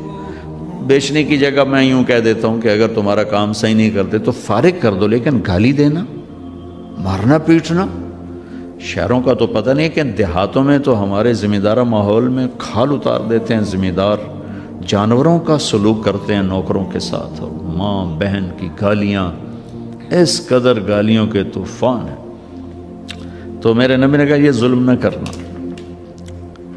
ایک مزدوری پوری نہیں دیتے، ایک اوپر سے گالیاں دیتے ہیں۔ میں ایک دفعہ بیٹھتا ڈیرے میں تو ایک آ گیا، ہمارا لوہار تھا، رونے لگا۔ میں کہا کی ہو جائی؟ کہ باجی میاں صاحب غریباں دی نہ ماں ہوندی ہے، نہ بہن ہوندی، نہ دھی ہوندی ہے، صرف ذمہ داراں دی ہوندی ہے، ساڈی تے نہ ماں ہے، نہ بہن ہے، نہ دھی ہے، جڑی گل تے مرضی سانو بے عزت کر چھڈن، دھیاں بہناں تا ذمہ داراں دیاں ہوندیاں۔ اس نے درد سے کہا کہ میں اب بھی رو پڑوں، اتنے درد سے اس نے کہا۔ تو جب اللہ کسی کو پیسہ دیتا ہے تو عام طور پر مزاج میں فرعونیت آ جاتی ہے۔ بہت تھوڑے ہوتے ہیں جو اللہ سے ڈرتے ہیں اور اس کا خیال کرتے ہیں کہ یہ اللہ کی امانت ہے، اللہ جب چاہے مجھ سے واپس لے لے۔ اکثریت ایسے ہوتے ہیں کہ وہ بدتمیز ہو جاتے ہیں، ڈانٹ ڈپٹ، گالی گلوچ، مار پیٹ، بہت برا سلوک کرتے ہیں۔ گھروں میں عورتیں بھی یہی کچھ کرتی ہیں اور باہر مرد بھی یہی کچھ کرتے ہیں۔ تو میرے نبی نے جاتے ہوئے خاص طور پہ فرمایا کہ دیکھو دیکھو، بس سلوک ہی نہ کرنا، اچھا سلوک کرنا، اچھا سلوک کرنا، جو کھاؤ انہیں کھلاؤ، جو پہنو انہیں پہناؤ۔ پھر آپ نے فرمایا آخری جملہ، دیکھو میرے بعد ایک دوسرے کی گردنیں نہ کاٹنا اور مجھے قیامت کے دن اللہ کی بارگاہ میں رسوا نہ کرنا، میرے بعد کافر نہ ہو جانا۔ کافر ہونے کی تعبیر کیا فرمائی کہ ایک دوسرے کے خون کے پیاسے نہ ہو جانا، مجھے اللہ کی بارگاہ میں رسوا نہ کرنا۔ یہ موٹے موٹے پوائنٹس ہیں، اور بھی چیزیں ہیں وہ میں حج میں بیان کیا کرتا ہوں۔ اس کے بعد آپ نے ظہر اثر کٹھی پڑھی اور اونٹنی کو لے گئے جبل رحمت، بیت اللہ کی طرف منہ کیا اور پھر دعا کے لیے ہاتھ اٹھائے۔ آپ بھی حج پہ تشریف لے جا رہے ہیں، اللہ تعالیٰ ہمیں بھی جانے کی توفیق دے۔ دعا مانگتے ہیں لیکن مجھے نہیں یاد کہ کوئی دعا آدھے پونے گھنٹے سے لمبی مانگنے کی کوئی ہمت ہوئی ہو۔ میرے نبی نے جو ہاتھ اٹھائے ہیں تو یہ 6 گھنٹے کی دعا مانگی آپ نے، 5 سے 6 گھنٹے، اپریل کا مہینہ، دھوپ سر پر اور اونٹنی پر بیٹھے ہوئے، نہ پیچھے کوئی ٹیک ہے، نہ اوپر خیمہ ہے، نہ کوئی ڈرنکس آ رہے ہیں، نہ کوئی کھانے آ رہے ہیں۔ تو صحابہ آپس میں کہنے لگے روزہ ہے، آپ کھا ہی نہیں رہے، پی نہیں رہے؟ تو حضرت عباس کی بیگم ام فضل رضی اللہ تعالیٰ نے دودھ کا پیالہ بھیجا۔ وہ پیالہ آپ نے پانی، وہ دودھ کا تھا، وہ آپ نے پی لیا تو پتہ چلا کہ نہیں آپ کا روزہ نہیں ہے، ورنہ کچھ نہیں کھایا سارا دن۔ اسی وقوف میں ایک صحابی اونٹ سے گرے اور ان کا انتقال ہو گیا۔ تو آپ نے فرمایا کہ اس کو یہیں دفن کر دو، اس کے احرام میں ہی، اور اس کا سر نہ ڈھانکو، سر ننگا ہی رکھو، یہ قیامت کا دن اٹھے گا تو لبیک کہتا ہوا اٹھے گا۔ وہ کون تھے؟ مجھے کسی کتاب میں ان کا نام نہیں ملا، مگر صحابہ میں کوئی تھے تو جو ان کا وہاں انتقال ہوا، اور وہ 1.25 لاکھ مقدس لوگوں نے ان کا جنازہ پڑھا۔ 1.25 لاکھ وہ لوگ جن سے اللہ نے کہا رضی اللہ عنہم ورضوا عنہ، میں ان سے راضی ہو گیا، ایسے لوگوں نے ان کا جنازہ پڑھا۔ پھر آپ مغرب سورج ڈوبنے کے بعد آپ نے حضرت اسامہ کو اپنے پیچھے بٹھایا اور وہاں سے نکلے، اور آپ راستے میں اپنے ایک جگہ استنجا کیا، وضو کیا، پھر آپ مزدلفہ میں آئے۔ اب 9 کو شام کو نکلنا ہے مزدلفہ کے لیے، اور وہاں آپ نے پہلے مغرب کی نماز پڑھی، پھر سامان رکھوایا، پھر عشاء پڑھی، پھر آپ نے وہاں رات قیام فرمایا، اور اس رات آپ نے تہجد نہیں پڑھی، تہجد نہیں پڑھی۔ زندگی بھر آپ، نبیوں میں تو ویسے ہی جسمانی طاقت بھی ہوتی ہے اور روحانی طاقت کی تو خیر انتہائی کوئی نہیں، لیکن آپ نے تہجد نہیں پڑھی، جان بوجھ کے نہیں پڑھی کہ مزدلفہ میں لوگ تھک کے پہنچتے ہیں، تو آپ سوئے رہے تاکہ کوئی تھکا ہوا میرا امتی سوتا بھی رہے تو اس کو میری سنت کا اجر مل جائے۔ ہمت والے پڑھیں، مبارک رات ہے، لیکن کوئی تھکا ہوا میرے جیسا اٹھنے کی ہمت نہ ہو تو اس کے لیے بھی میرا نبی کیا خوبصورت طریقہ چھوڑ کر گئے ہیں کہ آپ نے تہجد جان بوجھ کے نہیں پڑھی۔ بلکہ میں بیٹھا تھا حرم میں تو شیخ عطیہ سالم بہت بڑے عالم تھے، اللہ ان کو بخشش فرمائے، مسجد نبوی میں ان کا بہت بڑا درس، سب سے بڑا درس ان کا ہوتا تھا، تو میں جب جاتا تھا تو ان کے درس میں ضرور بیٹھتا تھا مغرب سے عشاء۔ ایک دفعہ وہ اس بات پر گفتگو فرما رہے تھے کہ آپ نے اس رات تہجد کی نماز نہیں پڑھی، وطر پڑھے کہ نہیں پڑھے؟ وطر، چونکہ وطر آپ نے کبھی سفر میں بھی نہیں چھوڑے، وطر پڑھے کہ نہیں پڑھے؟ تو فرما رہے تھے دیکھو بھائی میں نے تو بہت کوشش کی، مجھے کسی کتاب میں نہیں ملا کہ آپ نے وطر پڑھے کہ نہیں پڑھے، اگر کسی کو مل جائے تو مجھے آ کے بتانا، میں اسے بہت بڑا انعام دوں گا، میں اسے بہت بڑا انعام دوں گا۔ کہ لگتا ہے کہ آپ نے وطر بھی نہیں پڑھے اس رات اور سو گئے، تاکہ جو بیچارے تھکے ہارے آتے ہیں، اب تو ویسی رش اور 8 گھنٹے بعد لوگ پہنچتے ہیں، اور پھر لائنیں لگی ہوتی ہیں، استنجا خانے ہوتے ہیں، بیچارے بس ایسا ہی معاملہ ہوتا ہے۔ ایک ہمارے دوست ذمہ دار وہ گئے مزدلفہ پہنچے تو بیٹی اور بیگم صاحب تھی، تو ان کو بٹھا کر گئے کہ میں وضو کر کے آتا ہوں، سامنے ٹوائلٹ سے، اور وہ کہتے میں نشانیاں لگا کے گیا، یوں نشانیاں لگا کے بھائی ایتھے بس کھلوتی، ایتھے اے وہ وضو دی جگہ۔ اب جب ان کو لگ گیا گھنٹے میں سارا نقشہ بدل گیا، وہاں سینکڑوں بسیں آ کے کھڑی ہو گئی، واپس آیا تھا نشانیاں ساریاں غائب، وہ ساری رات طواف ہی کرتے رہ گئے، نہ بیوی ملی نہ بیٹی ملی، ان بیچاروں کو نفل پڑھنے کہاں سے یاد آئیں گی۔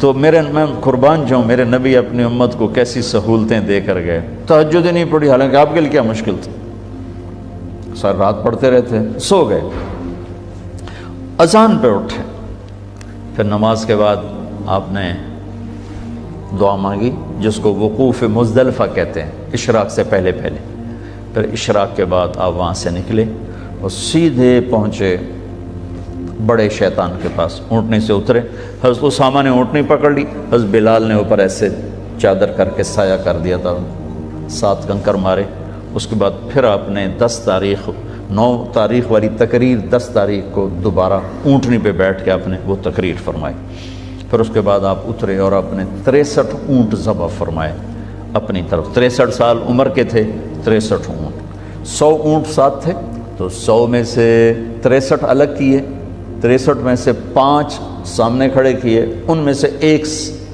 آگے لا کر اس کو ذبح کیا، تو ساری دنیا نے عجب نظارہ دیکھا، اونٹوں میں جنگ شروع ہو گئی، ہر اونٹ آگے بڑھ کے ذبح ہونے کے لیے زور لگا رہا تھا، ہر ایک کی تمنا تھی کہ میں ذبح ہو جاؤں اللہ کے نبی کے ہاتھوں۔ جب تک آپ نے برچھا نہیں پھینکا اونٹوں میں یہ جنگ جاری رہی، ہم آہوان صحرا سر خود نہاد برکف بامید آن کے روزے بشکار خواہی آمد، نہ شود نصیب دشمن کہ شود ہلاک تیغت، سر دوستاں سلامت کے تو خنجر آزمائی۔ جب آپ نے پھینک دیا برچھا تو پھر اونٹ کھڑے ہوئے سیدھے، پھر آپ نے کہا علی ایک گوشت کا ٹکڑا لے لو اور دیگ پہ چڑھا دو، اور باقی سب سے کہو جو لے جانا چاہے لے جاؤ، اور گوشت بنانے والے جو کسائی ہیں، گوشت بنانے کی مزدوری گوشت میں سے نہ دینا، میرے پاس آنا، میں اپنی طرف سے دوں گا۔ 63 اونٹ تو یہ ہوئے، اور بیگمات کے لیے ایک گائے ذبح کروائی، الگ سے ایک گائے ذبح کروائی۔ اس کے بعد پھر آپ نے معمر بن عبداللہ رضی اللہ عنہ کو بلایا، یہ مکہ کے تھے، ان کے سامنے بیٹھے، سر کے بال منڈائے، آدھے سر کے بال منڈا کر آپ نے ساوا میں تقسیم کر دیے، اور آدھے لیفٹ سائڈ کے منڈا کر آپ نے ابو طلحہ کو انصاری کو دے دی۔ ابو طلحہ کے پاس وہ بال رہے، ان میں سے چند بال حضرت خالد بن ولید نے ان کی منت کر کے لے لیے، ان کو اپنی ٹوپی میں سی لیا تھا، جب کہیں میدان جنگ میں اترتے تو پہلے وہ ٹوپی سر پہ رکھتے، اوپر وہ لوہے کا خود ہوتا اور پھر لڑائی کے لیے نکلتے تھے۔ اس کے بعد آپ نے ناخن کٹوائے، اور مونچھیں کٹوائیں اور ان کو وہیں دفن کروا دیے جہاں آپ تشریف فرما تھے. اب پاؤں کے بل بیٹھے ہوئے تھے. پھر اس کے بعد آپ نے غسل کیا، کپڑے بدلے، خوشبو لگائی، پھر کھانا پکنے کا انتظار کیا. جب وہ تیار ہو گیا تو آپ نے گوشت بھی کھایا، شوربہ بھی پیا. حضرت علی بھی آپ کے ساتھ کھانے میں شریک تھے. پھر آپ نے معاویہ رضی اللہ تعالیٰ عنہ کو اپنی اونٹنی پہ بٹھایا. اس سارے سفر میں قصوا اونٹنی پر آپ سوار تھے. اب آپ نے اونٹنی تبدیل کی اور جدعا اونٹنی منگوائی، اس پر سوار ہوئے، مکہ تشریف لے گئے، جا کے طواف زیارت کیا. یہ طواف آپ نے کیا اونٹنی پر بیٹھ کر، چونکہ رش بہت تھا اور وہ دور سے استلام فرما رہے تھے، دور سے وہ لکڑی کے ساتھ یوں کر رہے تھے. تو اس کے بعد پھر آپ نے 2 نفل پڑھے اور یا ظہر کی نماز وہاں پڑھائی یا ظہر آ کے آپ نے مینا میں پڑھائی، دونوں روایت موجود ہیں. 11 تاریخ کو یہ سورت اتری، اذا جاء نصر اللہ والفتح، یہ سورت اتری. اس میں اشارہ تھا کہ میرے نبی آپ کے جانے کا وقت اب آ چکا ہے. تو اس خطبے میں بہت جوش تھا. آپ تشریف لے گئے، آپ نے کنکر مارے اور پہلے دن 10 تاریخ کو تو ایک ہی کو مارتے ہیں، پھر 11 کو تینوں کو، پہلا پھر دوسرا پھر تیسرا. اور مارنے کا مسنون طریقہ یہ ہے کہ بیت اللہ لیفٹ پہ ہو اور مینا رائٹ پر ہو. یہ مسنون طریقہ ہے. لیکن اب چونکہ رش ہے تو جدھر سے بھی جگہ ملے وہی مسنون ہے. امام ابو حنیفہ رحمۃ اللہ علیہ سے شخص نے کہا جی نہر میں نہاتے ہوئے میرا منہ قبلے کی طرف ہو، یہ میری پیٹھ قبلے کی طرف. وہ کہنے لگے بھائی نہر میں نہاتے ہوئے تیرا منہ کپڑوں کی طرف ہو، کہیں کوئی چور اٹھا کے نہ لے جائے. تو آج کل کنکری مارتے ہوئے یہ نہ دیکھو قبلہ کی طرح مینا کی طرح، یہ دیکھو راہ کتھو لبدا ہے، جتھو راہ لبے اتھو وڑ جاؤ. تو خیر اللہ آل سعود کو جزائے خیر دے، جو انہوں نے خدمت کر دی ہے حرم کی، پچھلے 14 صدی میں ایسی کسی نے نہیں کی. اب جس وقت بھی چلے جائیں موقع آسانی سے مل جاتا ہے کنکری مارنے کا. تو آپ نے 10 تاریخ کو تو ایک ہی کو کنکر مارے تھے، پھر جب 11 کو گئے تو پہلے کنکر مار کے پھر آپ نے دعا مانگی. یہ دعا تھی کوئی پونے گھنٹے کی دعا مانگی آپ نے. پھر دوسرے کو مارے، پھر پونے گھنٹے کی دعا کی، پھر تیسرے کو مارے، پھر دعا نہیں کی. یہاں دعا کیوں نہیں کی؟ کہ یہاں جگہ تنگ تھی. اور پھر وہی بات آ گئی کہ تنگ جگہ کی وجہ سے کھڑے ہونے پر رش اور دھکم پیل، تو آپ نے دعا چھوڑ دی، عمل چھوڑ دیا، اپنے ساتھیوں کو تکلیف سے بچایا. پھر اونٹنے پر سوار ہوئے. اور چونکہ یہ آیت آ چکی، یہ صورت آ چکی تھی اذا جاء نصر اللہ والفتح، تو اس میں اشارہ تھا کہ اب آپ کے جانے کا وقت قریب ہے. تو یہاں جو آپ نے خطبہ شروع کیا ہے اس کا ابتدا بہت دردناک ہے اور آپ کی آواز میں اتنا جوش پیدا ہو گیا. پہلے جتنے آپ نے خطبے دیے اس میں آگے کھڑے ہوتے تھے بتانے والے، ترجمان اور مکبر، جیسے تکبیر کہتے ہیں نماز میں رش زیادہ ہو. تو آپ کا عرفات کا خطبہ بھی مکبر کھڑے تھے جو کہہ رہے تھے اللہ کا نبی یوں فرما رہے ہیں، اللہ کا نبی نے یہ فرمایا، ربیہ یہ کہو، ربیہ یہ کہو. لیکن 11 تاریخ کے خطبے میں مینا کی لمبائی 4 میل ہے. تو آپ بالکل آخری شیطان کے بعد جو شروع میں ہے وہاں سے آپ بیان کر رہے تھے اور 4 میل دور تک آپ کی آواز جا رہی تھی. اور قریب کھڑے ہوئے، خیموں میں بیٹھے ہوئے، پہاڑ پہ چڑھے ہوئے، مزدلفہ کے بارڈر پر بیٹھے ہوئے سب لوگ آپ کی بات کو اس طرح سن رہے تھے جیسے آپ میری بات کو سن رہے ہیں. اور اس کی ابتدا یہاں سے فرمائے ایھا الناس عسیٰ اللہ تلقونی بعد عامی ھذا، لوگوں یہ میری تمہاری آخری ملاقات ہے، آج کے بعد میری تمہاری ملاقات کبھی نہیں ہو سکے گی. یہاں سے شروع کر، باقی سارا خطبہ وہی ہے جو میں نے آپ کو پہلے عرض کیا ہے. عرفات مزدلفہ میں آپ نے آدھی رات کے بعد مستورات کو جانے کی اجازت دے دی. تو آپ کی بیگمات میں حضرت سودا چلی گئی، حضرت ام حبیبہ چلی گئی، حضرت ام سلمہ چلی گئیں. اور صحابہ کی بیگمات میں حضرت ابوبکر کی بیگم اسماء بنت ابی عمیس وہ تشریف لے گئیں. اور باقی غیر معروف، یہ معروف تھیں تو ان کے نام حدیث میں موجود ہیں، باقی غیر معروف یعنی آدھی رات کے بعد کمزور لوگ، بیمار لوگ، مستورات والے لوگ، چاہے وہ جوان صحت مند بھی ہوں، تو اپنی مستورات کو لے کر 12 بجے کے بعد وہ وہاں سے نکل سکتے ہیں مینا کے لیے. لیکن آپ نے کہہ دیا کہ دیکھو کنکریاں فجر طلوع صبح صادق کے بعد ہی مارنا، صبح صادق کے بعد. لیکن ام حبیبہ رضی اللہ تعالیٰ نے جاتے ہوئے ٹکا دیں تو آپ نے ان کو دہرانے کا حکم نہیں دیا کہ بھئی تو دوہرا، تیری کنکری نہیں ہوئی، دوبارہ کر، یہ آپ نے نہیں فرمایا۔ تو لگتا ہے کوئی گنجائش ہوگی اس میں، بہرحال میں مسائل میں نہیں پڑھتا جو کہ مسائل میں اختلاف ہے، تو یہ اہل فتویٰ کا کام ہے۔ اس کے بعد 12 تاریخ کو آپ نے اجازت دے دی، جو جانا چاہیں چلے جائیں کنکری مار کے، تو لوگ کنکری مار کے جاتے رہے، نکلتے رہے، لیکن زیادہ لوگ آپ کے ساتھ ہی رہے۔ پھر آپ 12 کو زوال کے بعد تشریف لے گئے، اسی طرح تینوں شیطان کو کنکری مار کر 2 پر دعا مانگی، پونا گھنٹہ، تیسرے پر ایسے ہی آ گئے۔ پھر 13 کی زوال کے بعد آپ نے یہ تینوں کنکریاں اونٹنی پر بیٹھ کر ہی آپ نے رمی فرمائی، اور وہاں سے خیف و بنی کنانہ تشریف لے گئے۔ ظہر، عصر، مغرب، عشاء 4 نمازیں آپ نے وہاں پڑھی۔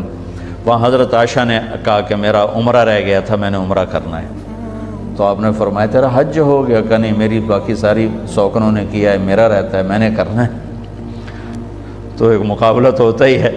تو آپ نے حضرت عبد الرحمن بن ابی بکر آپ کے بھائی کو بلا کر کہا کہ جاؤ اپنی بہن کو مسجد عائشہ، جس کو اب ہم کہتے ہیں تنعیم، ہمارے لیے کتنی سہولت اللہ نے کر دی کہ اب آرام سے وہاں جا کے احرام باندھو اور آ جاؤ عمرہ کرنے کے لیے۔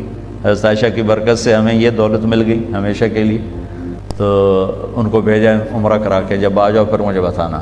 تہجد میں آپ اٹھے بیت اللہ، راستے میں حضرت عائشہ ملی، آ رہی تھی اپنے بھائی کے ساتھ، جاتے ہی آپ نے نفل نہیں پڑھے، طواف وداع کیا۔ طواف وداع کے بعد آپ ملتزم سے اس طرح چمٹ گئے، اس طرح دونوں ہاتھ لگا دیے، اس طرح سینہ ملتزم کے ساتھ اور یہ گال اس طرح، وہ بہت دیر اس طرح کھڑے اللہ سے اپنے رب سے باتیں فرماتے رہے، کوئی دعائیں مانگتے رہے۔ کیا بات ہوئی وہ اللہ جانے اور اللہ کا نبی جانے۔ اس کے بعد آپ نے فجر کی نماز کے لیے تشریف لائے، تو ام سلمہ رضی اللہ تعالیٰ نے عرض کی یا رسول اللہ میں تو بیمار ہو گئی ہوں، طواف وداع نہیں کر سکتی۔ تو آپ نے کہا کوئی نہیں، جب میں نماز پڑھاؤں گا نا تم اونٹنی پر بیٹھ کر ہمارے نمازیوں کے پیچھے سے طواف کر لینا۔ تو آپ نے وہ فجر کی نماز پڑھائی۔ تو حضرت ام سلمہ کہتی ہیں کہ میں نے سنا آپ فجر کی نماز اس رات اپنے والطور وکتاب مسطور فی رق منشور والبیت المعمور والسقف المرفوع والبحر المسجور ان عذاب ربک لواقع ما له من دافع یوم تمور السماء مورا وتسیر الجبال سیرا۔ یہ آیت آپ نے پہلی رکعت میں آپ نے سورۃ طور پڑھی، دوسری کا وہ نہیں بتایا، لیکن پہلی رکعت کا بتایا کہ سورۃ والطور کی تلاوت فرمائی۔ اس کے بعد آپ نے زمزم کا پانی بھروایا۔ کسی نے کہا جی حضرت صفیہ کا تو مینسز آ گئے، کہو یہ تو ہمیں روک دے گی۔ پھر آپ نے کہا اس نے طواف زیارت کر لیا؟ کہاں جی کر لیا۔ کہا کوئی نہیں، طواف وداع چھوڑ دے، کوئی بات۔ پھر اس کے بعد آپ نے سب کو الوداع کیا اور آپ خود مدینہ کے روانہ ہوئے۔ 11 تاریخ کو یہ سورت اتری، اذا جاء نصر اللہ والفتح، یہ سورت اتری۔ اس میں اشارہ تھا کہ میرے نبی آپ کے جانے کا وقت اب آ چکا ہے۔ تو اس خطبے میں بہت جوش تھا۔ آپ تشریف لے گئے، آپ نے کنکر مارے، اور پہلے دن 10 تاریخ کو تو ایک ہی کو مارتے ہیں، پھر 11 کو تینوں کو، پہلا پھر دوسرا پھر تیسرا۔ اور مارنے کا مسنون طریقہ یہ ہے کہ بیت اللہ لیفٹ پہ ہو اور مینا رائٹ پر ہو، یہ مسنون طریقہ ہے۔ لیکن اب چونکہ رش ہے تو جدھر سے بھی جگہ ملے وہی مسنون ہے۔ امام ابو حنیفہ رحمۃ اللہ علیہ سے شخص نے کہا جی نہر میں نہاتے ہوئے میرا منہ قبلے کی طرف ہو، یہ میری پیٹھ قبلے کی طرف۔ وہ کہنے لگے بھائی نہر میں نہاتے ہوئے تیرا منہ کپڑوں کی طرف ہو، کہیں کوئی چور اٹھا کے نہ لے جائے۔ تو آج کل کنکری مارتے ہوئے یہ نہ دیکھو قبلہ کی طرح مینا کی طرح، یہ دیکھو راہ کتھو لبتا ہے، جتھو راہ لبے اتھو بڑھ جاؤ۔ تو خیر اللہ آل سعود کو جزائے خیر دے، جو انہوں نے خدمت کر دی ہے حرم کی، پچھلے 14 صدی میں ایسی کسی نے نہیں کی۔ اب جس وقت بھی چلے جائیں موقع آسانی سے مل جاتا ہے کنکری مارنے کا۔ تو آپ نے 10 تاریخ کو تو ایک ہی کو کنکر مارے تھے، پھر جب 11 کو گئے تو پہلے کنکر مار کے پھر آپ نے دعا مانگی۔ یہ دعا تھی کوئی پونے گھنٹے کی دعا مانگی آپ، پھر دوسرے کو مارے، پھر پونے گھنٹے کی دعا کی، پھر تیسرے کو مارے، پھر دعا نہیں کی۔ یہاں دعا کیوں نہیں کی کہ یہاں جگہ تنگ تھی، اور پھر وہی بات آ گئی کہ تنگ جگہ کی وجہ سے کھڑے ہونے پر رش اور دھکم پیل، تو آپ نے دعا چھوڑ دی، عمل چھوڑ دیا، اپنے ساتھیوں کو تکلیف سے بچایا۔ پھر اونٹنی پر سوار ہوئے، اور چونکہ یہ آیت آ چکی، یہ صورت آ چکی تھی اذا جاء نصر اللہ والفتح، تو اس میں اشارہ تھا کہ اب آپ کے جانے کا وقت قریب ہے۔ تو یہاں جو آپ نے خطبہ شروع کیا ہے اس کا ابتدا بہت دردناک ہے، اور آپ کی آواز میں اتنا جوش پیدا ہو گیا۔ پہلے جتنے آپ نے خطبے دیے اس میں آگے کھڑے ہوتے تھے بتانے والے، ترجمان اور مکبر، جیسے تکبیر کہتے ہیں نماز میں رش زیادہ ہو، تو آپ کا عرفات کا خطبہ بھی مکبر کھڑے تھے جو کہہ رہے تھے اللہ کا نبی یوں فرما رہے ہیں، اللہ کا نبی نے یہ فرمایا، ربیہ یہ کہو، ربیہ یہ کہو۔ لیکن 11 تاریخ کے خطبے میں مینا کی لمبائی 4 میل ہے، تو آپ بالکل آخری شیطان کے بعد جو شروع میں ہے وہاں سے آپ بیان کر رہے تھے، اور 4 میل دور تک آپ کی آواز جا رہی تھی، اور قریب کھڑے ہوئے، خیموں میں بیٹھے ہوئے، پہاڑ پہ چڑھے ہوئے، مزدلفہ کے بارڈر پر بیٹھے ہوئے سب لوگ آپ کی بات کو اس طرح سن رہے تھے جیسے آپ میری بات کو سن رہے ہیں۔ اور اس کی ابتدا یہاں سے فرمائی، ایھا الناس عسیٰ اللہ تلقونی بعد عامی ھذا، لوگو یہ میری تمہاری آخری ملاقات ہے، آج کے بعد میری تمہاری ملاقات کبھی نہیں ہو سکے گی۔ یہاں سے شروع کر، باقی سارا خطبہ وہی ہے جو میں نے آپ کو پہلے عرض کیا ہے۔ عرفات مزدلفہ میں آپ نے آدھی رات کے بعد مستورات کو جانے کی اجازت دے دی، تو آپ کی بیگمات میں حضرت سودا چلی گئی، حضرت ام حبیبہ چلی گئی، حضرت ام سلمہ چلی گئیں، اور صحابہ کی بیگمات میں حضرت ابوبکر کی بیگم اسماء بنت ابی عمیس وہ تشریف لے گئیں، اور باقی غیر معروف، یہ معروف تھیں تو ان کے نام حدیث میں موجود ہیں، باقی غیر معروف یعنی آدھی رات کے بعد کمزور لوگ، بیمار لوگ، مستورات والے لوگ، چاہے وہ جوان صحت مند بھی ہوں، تو اپنی مستورات کو لے کر 12 بجے کے بعد وہ وہاں سے نکل سکتے ہیں مینا کے لیے۔ لیکن آپ نے کہہ دیا کہ دیکھو کنکریاں فجر طلوع صبح صادق کے بعد ہی مارنا، صبح صادق کے بعد۔ لیکن ام حبیبہ رضی اللہ تعالیٰ نے جاتے ہوئے ٹکا دیں، تو آپ نے ان کو دہرانے کا حکم نہیں دیا کہ بھئی تو دہرا، تیری کنکری نہیں ہوئی، دوبارہ کر، یہ آپ نے نہیں فرمایا۔ تو لگتا ہے کوئی گنجائش ہوگی اس میں، بہرحال میں مسائل میں نہیں پڑھتا، جو کہ مسائل میں اختلاف ہے، تو یہ اہل فتویٰ کا کام ہے۔ اس کے بعد 12 تاریخ کو آپ نے اجازت دے دی، جو جانا چاہیں چلے جائیں کنکری مار کے، تو لوگ کنکری مار کے جاتے رہے، نکلتے رہے، لیکن زیادہ لوگ آپ کے ساتھ ہی رہے۔ پھر آپ 12 کو زوال کے بعد تشریف لے گئے، اسی طرح تینوں شیطان کو کنکری مار کر 2 پر دعا مانگی، پونا گھنٹہ، تیسرے پر ایسے ہی آ گئے۔ پھر 13 کی زوال کے بعد آپ نے یہ تینوں کنکریاں اونٹنی پر بیٹھ کر ہی آپ نے رمی فرمائی، اور وہاں سے خیف و بنی کنانہ تشریف لے گئے۔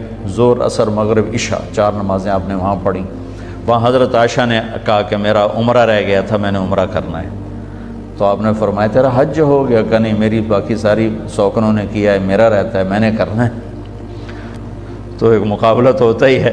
تو آپ نے حضرت عبد الرحمن بن ابی بکر آپ کے بھائی کو بلا کر کہا کہ جاؤ اپنی بہن کو مسجد عائشہ، جس کو اب ہم کہتے ہیں تنعیم، ہمارے لیے کتنی سہولت اللہ نے کر دی کہ اب آرام سے وہاں جا کے احرام باندھو اور آ جاؤ عمرہ کرنے کے لیے۔ حضرت عائشہ کی برکت سے ہمیں یہ دولت مل گئی ہمیشہ کے لیے۔ تو ان کو بھیجا عمرہ کرا کے، جب آ جاؤ پھر مجھے بتانا۔ تہجد میں آپ اٹھے بیت اللہ، راستے میں حضرت عائشہ ملی، آ رہی تھی اپنے بھائی کے ساتھ، جاتے ہی آپ نے نفل نہیں پڑھے، طواف وداع کیا۔ طواف وداع کے بعد آپ ملتزم سے اس طرح چمٹ گئے، اس طرح دونوں ہاتھ لگا دیے، اس طرح سینہ ملتزم کے ساتھ، اور یہ گال اس طرح۔ وہ بہت دیر اس طرح کھڑے اللہ سے، اپنے رب سے باتیں فرماتے رہے، کچھ دعائیں مانگتے رہے۔ کیا بات ہوئی وہ اللہ جانے اور اللہ کا نبی جانے۔ ذوالحلیفہ آپ نے رات گزاری، اور صبح مدینہ کو چلے تو سامنے احد پہاڑ تھا، تم ھذا جبل یحبنا ونحبہ، کہ یہ وہ پہاڑ ہے جو مجھ سے پیار کرتا ہے اور میں اس سے پیار کرتا ہوں۔ آپ نے کہا جبل احد جنت میں جائے گا، جنت کے دروازے پر ہوگا۔ اور مدینہ میں انٹر ہونے سے پہلے یہود کی سائڈ کی طرف ایک پہاڑ تھا جبل عیر، کہ یہ جہنم کا پہاڑ ہے، احد جنت کا پہاڑ ہے۔ یہ آپ کے حج کا مختصر سا خلاصہ ہے۔ مسائل چھوٹی چھوٹی کتابیں ملتی ہیں، وہ آپ ساتھ رکھیں، وہ ساتھ رکھیں، اور کوئی مسئلہ بنے تو علماء ساتھ ہو تو ان سے پوچھ لیا کریں۔ البتہ یعنی ہر غلطی کی موجود ہے، تلافی موجود ہے، ایک بکرا دے دو، دو دے دو، جو جن کو اللہ نے وسعت دی ہے قربانی کھل کے کرو۔ میرے نبی نے 63 اونٹ ذبح کیے، 63 اونٹ، اور ایک اونٹ میں 7 آدمیوں کا حصہ ہوتا ہے، 7 آدمیوں کا حصہ ہوتا ہے، تو کوئی 450 کے قریب سب آپ نے ایک ہستی نے قربانیاں کی اور اس کا گوشت تقسیم کیا۔ اس کا مطلب ہے کہ اللہ نے جس کو رزق دیا ہے وہ وہاں خرچ کرے اور لوگوں کو کھلائے، تو اللہ کو بہت انتہائی پسندیدہ ہے۔ تو چند بنیادی چیزیں ہیں، میں آخری بات آپ سے عرض کر رہا ہوں، جو حج کی بنیاد ہیں، اس کی تلافی کوئی نہیں ہے۔ کنکریاں آگے پیچھے ہو گئیں، بکرا دے دو، بال منڈانے آگے پیچھے ہو گئے، بکرا دے دو، ناخن کاٹ لیے، بکرا دے دو، خوشبو لگا لی، بکرا دے دو، کوئی مسئلہ نہیں۔ لیکن حج کی پہلی بنیاد ہے جو حضرت آدم نے رکھی، وہ ہے توبہ۔ توبہ کر کے نہیں آئے تو ان سارے بکرے وڑ چھڑو، تلافی کوئی نہیں۔ حج کا مقصود توبہ ہے، جس کی بنیاد اماں اور ابا نے رکھی۔ آدم اور حوا عرفات میں بیٹھ کر کہا ربنا ظلمنا انفسنا وَإِن لَّمْ تَغْفِرْ لَنَا وَتَرْحَمْنَا لَنَكُونَنَّ مِنَ الْخَاسِرِينَ، کہ یا اللہ بس ہمیں معاف کر دے۔ تو ہر مرد عورت جو عرفات کی وادی میں قدم رکھتا ہے، اس کے لیے اللہ کی طرف سے اعلان ہے، میرے بندے توبہ کرنے آنا ہے، حاضری لمامر نامی توبہ کرنا ہے۔ اور اللہ کیا کہہ رہا ہے اس دن؟ فرشتوں سے کہتا ہے، میرے دیکھ لو میرے فرشتوں، آج میرے بندے آئے ہیں، آج میرے بندے اور بندیاں آ رہے ہیں۔ اللہ کہتا ہے آج اتنے گناہ لے کے آؤ جتنے بارش کے قطرے، اتنے گناہ لے کے آؤ جتنے درختوں کے پتے، اتنے گناہ لے کے آؤ جتنے ریت کے ذرے، اتنے گناہ لے کے آؤ جتنے جب سے ٹائم شروع ہوا ہے اس میں پیدا ہونے والے دن اور رات، اتنے لے کر آؤ، اور یہاں بیٹھ کر مجھ سے کہو توبہ، تو میں سارے معاف کر کے تمہیں واپس بھیجوں گا، ایک بھی تمہارے ذمہ نہیں چھوڑوں گا۔ تو آپ سب بھائی بہنوں سے تو گزارش ہے کہ ہم توبہ کرنے جائیں۔ توبہ کا مطلب ہے واپس آ جانا، لفظی مطلب ہے واپس آ جانا، یا اللہ پہلے اور راہوں پر تھے اب تیری راہوں پہ واپس آ گئے۔ اور پھر اگر کبھی ٹوٹ بھی جائے انسان جو ہے تو ڈرنے گھبرانے کی بات نہیں ہے، دوبارہ کر لیں گے، چونکہ معاملہ اللہ کی ذات سے ہے، کوئی پاکستان سے کے بادشاہ سے تو نہیں، یا ہندوستان کے یا ایران کے، امریکہ کے، عرب سے عجب کے بادشاہ نہیں، مطلب ہے کہ انسانوں سے معاملہ نہیں، اللہ سے معاملہ۔ اور اللہ کو نہ میرے گناہوں کا اثر پڑتا نہ میری نیکی کا اثر پڑتا۔ میں معاف کرنے میں دیر کیوں کرتا ہوں کہ میرے اوپر سکھیرا صاحب نے جو زیادتی کی اس کا میرے اوپر اثر ہے، جب تک وہ اثر باقی میرا معاف کرنے کو دل نہیں کرتا۔ اور میرا اللہ کیا کہتا ہے، لن تبلغوا نفعی فتنفعونی ولن تبلغوا ضری فتضرونی، میرے بندو تم مجھے نفع دینا چاہو تو تم اس قابل نہیں ہو، نقصان پہنچانا چاہو تو اس قابل نہیں ہو، تم سارے نیک ہو جاؤ تو مجھے فرق نہیں پڑتا، تم سارے بدماش ہو جاؤ مجھے کوئی فرق نہیں پڑتا۔ لہذا سب سے سوکھا کام ہے اللہ کو منانا، سب سے آسان کام ہے اللہ کو منانا۔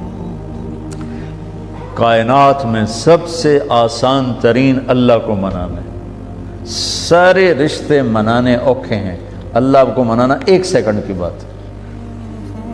دل میں نیت پکی ہو اور زبان، یا اللہ آئندہ نہیں کروں گا، معاف کر میرے رب کی قسم، اتنے گناہوں کہ زمین سے لے کر آسمان کی چھت تک پہنچے ہوں، تو اللہ کہتا جاؤ معاف کر دو، جاؤ معاف کر دو۔ وہ پوچھتا بھی نہیں، مڑتا نہیں کرے گا،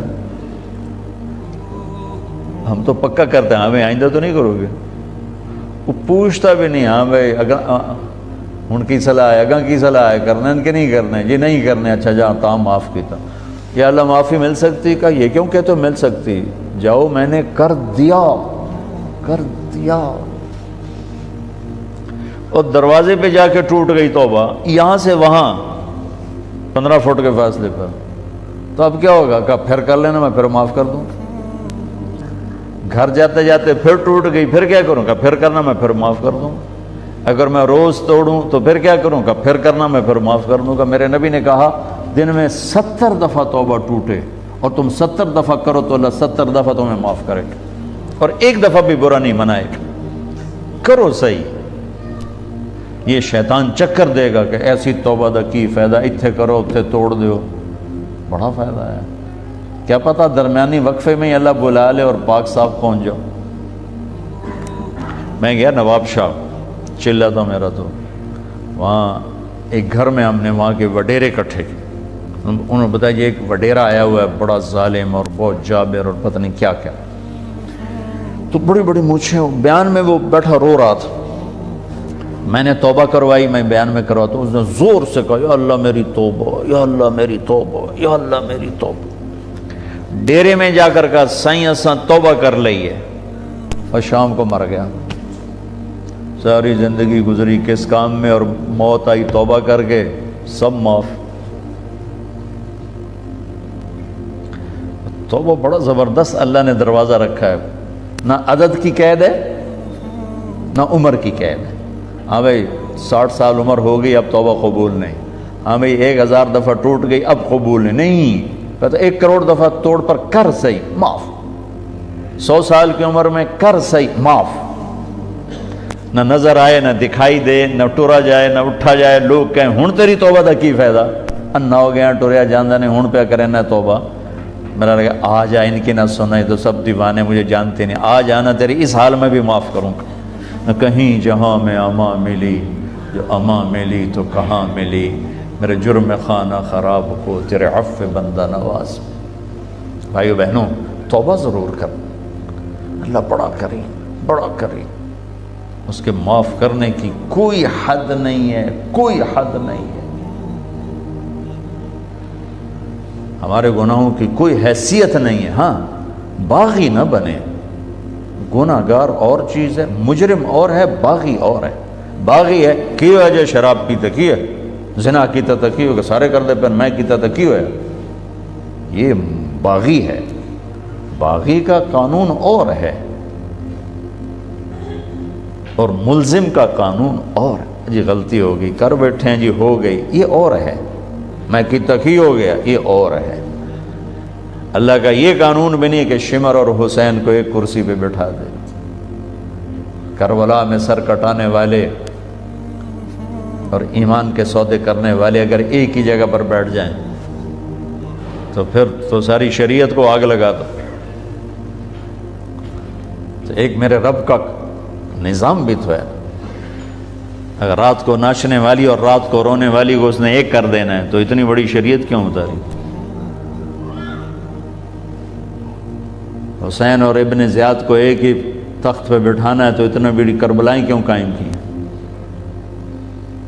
تو یہ تصور بڑا غلط ہے۔ اللہ بڑا غفور و رحیم ہے، آپ پہ معاف کرے گا۔ اے میں مولوی ڈرائی جان دینا، اللہ بڑا غفور و رحیم ہے، آپ پہ معاف کرے گا۔ آپ پہ تمہاری دکانیں تو کھولتا نہیں، تمہاری فیکٹریاں تو آپ پہ چلتی نہیں، وہاں تو سر پہ بیٹھے ہوئے۔ تو جنت بھی ایک میرے رب کا نظام ہے، اس کی رضا بھی میرے رب کا ایک نظام ہے۔ ایک اس کی رحمت ہے جس کو چاہے معاف کرے، ایک اس کا قانون ہے جس نے کھرے کھوٹے کو الگ کرنا ہے۔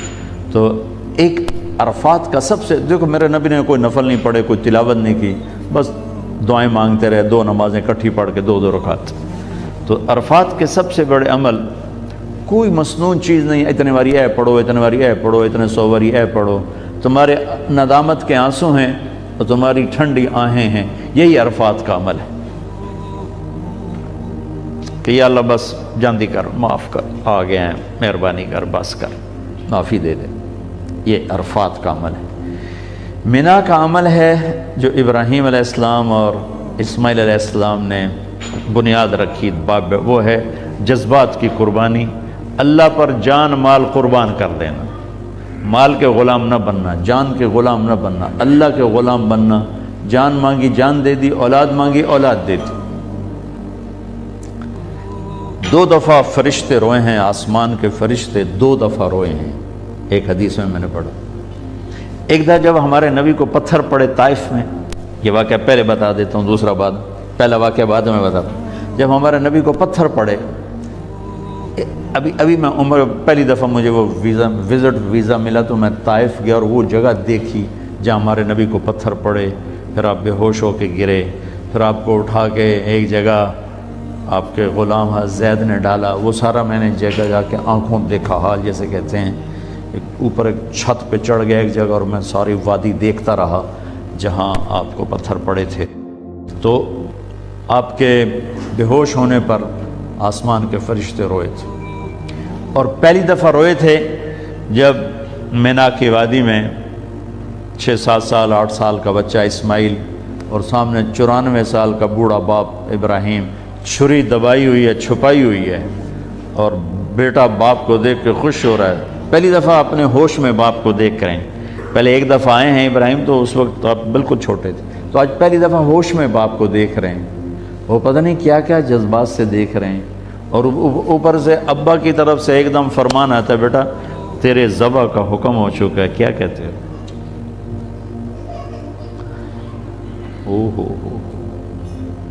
اب تو وہ پہاڑ ہی پورا ہٹا دیا سعودی گورنمنٹ نے، ورنہ وہ جہاں وہ گھر، وہ مینا کی طرف منہ کرو، بیت اللہ مکہ میں کھڑے ہو کر، تو لیفٹ میں وہ پہاڑ تھا، اس کے اندر ایک گھاٹی تھی۔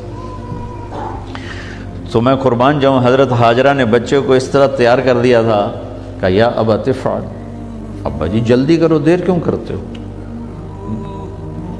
دیر کیوں کرتے ہو، یا ابا تفعل، واو نہیں، فا نہیں، ثم نہیں۔ قرآن حرفوں سے اشارے کرتا ہے، حرف گرا کے معنی بتاتا ہے، حرف بڑھا کے معنی بتاتا ہے۔ یہاں ایک حرف گرا کے اللہ نے معنی بتایا ہے، یا ابا تفعل، الف کو گرایا ہوا۔